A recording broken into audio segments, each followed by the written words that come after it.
Queridos hermanos, el hombre desde su libertad y tocado por la gracia de Dios, que es la misma vida de Dios en nosotros, tiene que tomar una decisión en algún momento. Y esa decisión, cuando se deja iluminar por la fe, no puede ser otra sino que optar por Jesús, por Dios. Sin embargo, a veces este hombre, nosotros, cada uno, siente el peso del silencio de Dios, porque nos vienen preguntas que pueden generar en nosotros algún tormento, alguna angustia interior.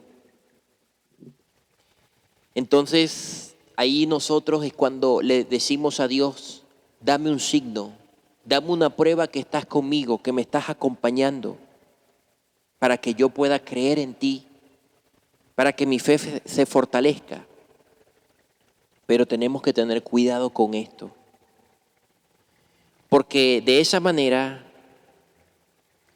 nosotros podemos caer en la tentación de condicionar a Dios. Dame una señal, dame una prueba, pero si esa prueba no viene como nosotros la esperamos, tal vez nuestra fe se enfríe.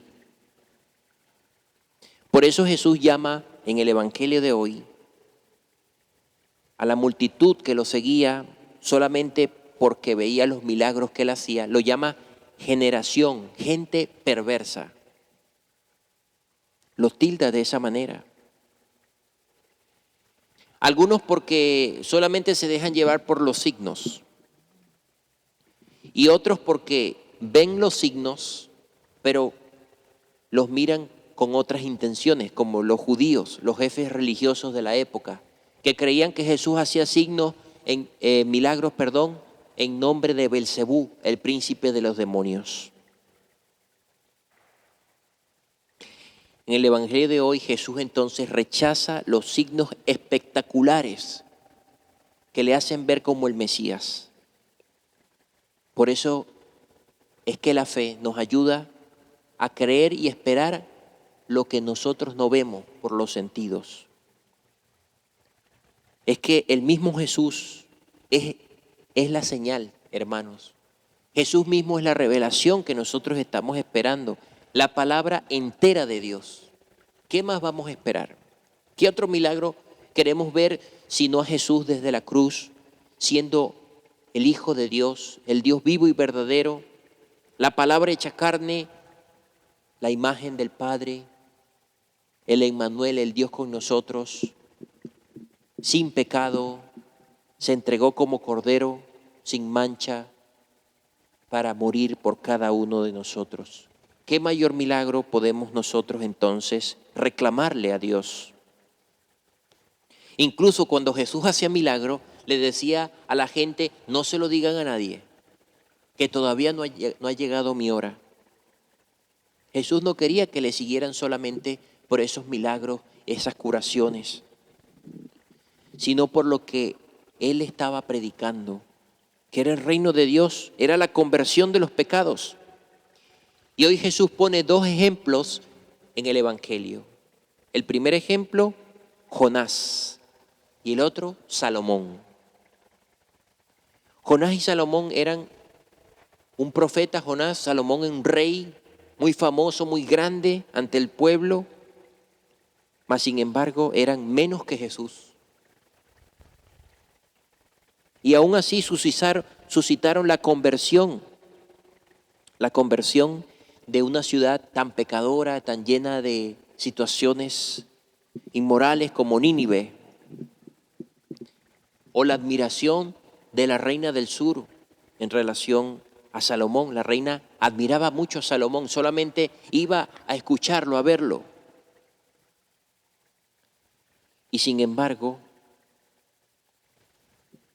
los sumos sacerdotes, los escribas y los fariseos, que conocían muy bien la historia de Jonás y Salomón, no creían en Jesús. Lo veían con unos ojos manchados, contaminados de soberbia, de pecado.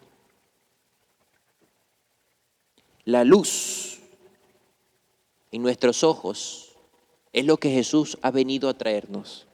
Quiere limpiar nuestra visión. Quiere que nosotros lo podamos no solamente ver, sino contemplar, meditar, reconocer. No solamente con los labios tampoco, sino con el corazón y nuestra vida, que vale la pena amar como Él amó. Porque Él nos ha amado directamente al corazón. En cambio, quien no ha experimentado el amor de Dios lo rechaza, como le pasó a los fariseos.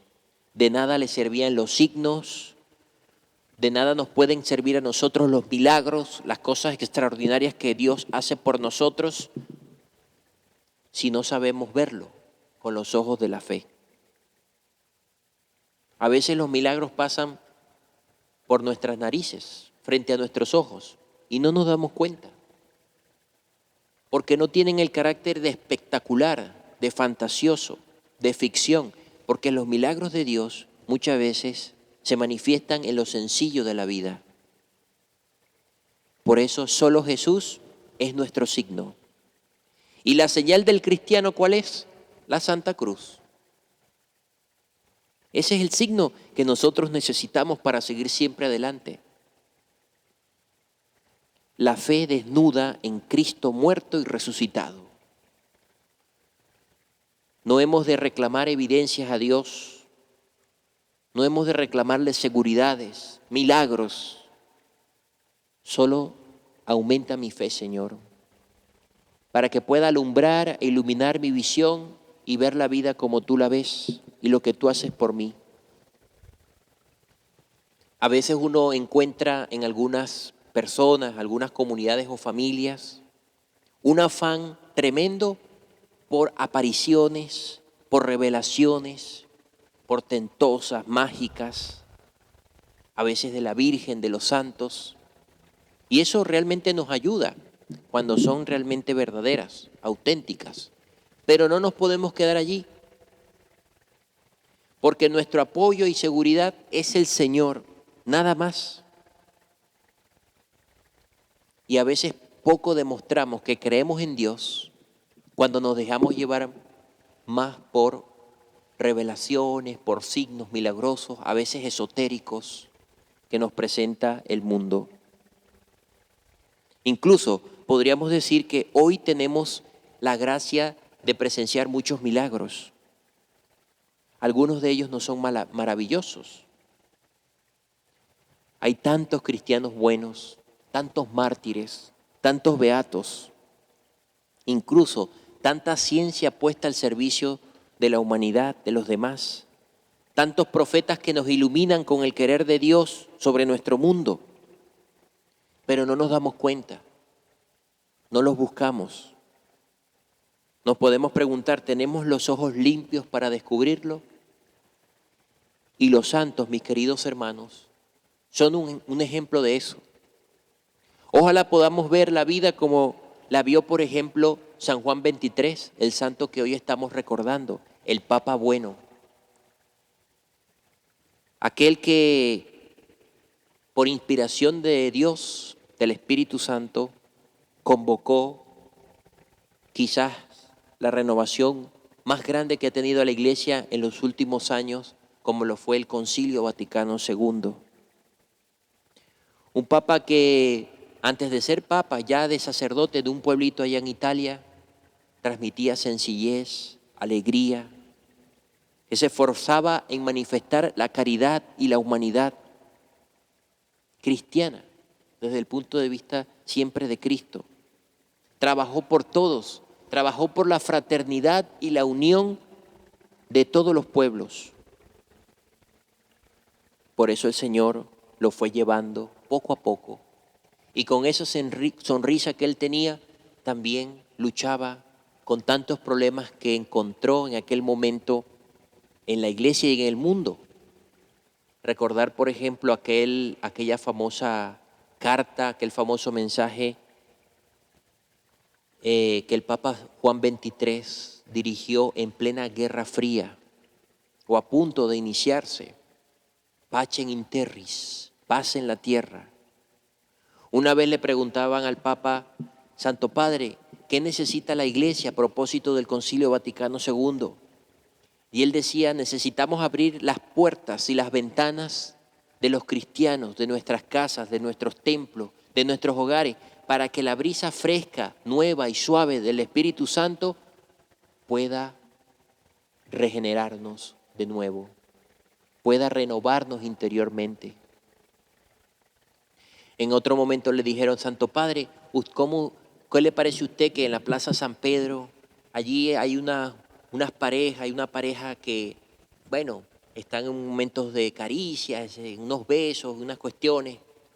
Y el Papa le decía, dejen que se amen, que sean felices. Dejen que esa pareja, no sé si eran novios o esposos,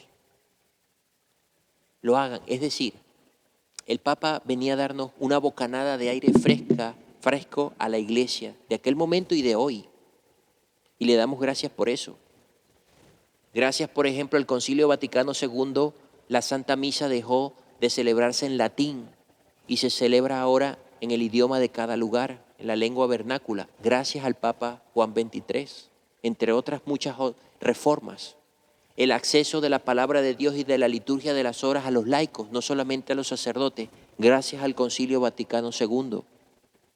El acento a la vocación a la santidad, que no solamente para los religiosos y consagrados, sino para los laicos, padres y madres de familia también, para los solteros, es gracias al Concilio Vaticano II convocado por el Papa Juan XXIII y que después el Papa Pablo VI, que le sustituyó, continuó y culminó. Bueno, démosle gracias también por la vida y el ejemplo de santidad del Papa bueno, como se le conoce, para que nosotros también tengamos una visión de fe y no busquemos otra señal, sino que la de Cristo muerto y resucitado por nosotros. Amén.